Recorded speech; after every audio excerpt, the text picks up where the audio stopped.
கேது திசை அப்படின்னு.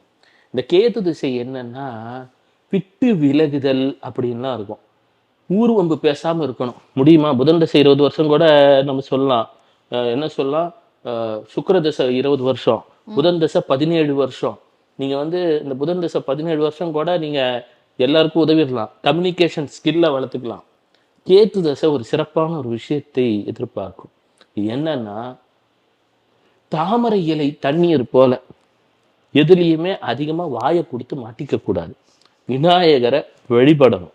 வயசானவங்களை மதிக்கணும். ஒரு ஓல்டேஜ் ஹோம் போறீங்க, மதிக்கணும். மத்ஸ்ய அவதாரம்ன்ற அந்த மீன் அவதாரத்தை வழிபட வேண்டும். அது இது எத்தனை வருஷம் இருக்கும் சார் கேது தசை? 7 வருஷமா இருக்கிறதே கஷ்டம். கேது தசையை தான் நான் சொல்லுவேன். ஏன்னா எவங்கிட்டையும் ஊர்வம்பு பேசாம இருக்கணும்னா எவ்வளவு கஷ்டமான வேலை இது.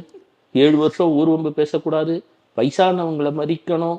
அதே போல நீங்கள் முடிந்தவரை ஒரு தாமரை இலை தண்ணீர் போல இருக்க பழகிக்கணும். இருந்துட்டா கேட்டு ஒண்ணும் பண்ண மாட்டார்.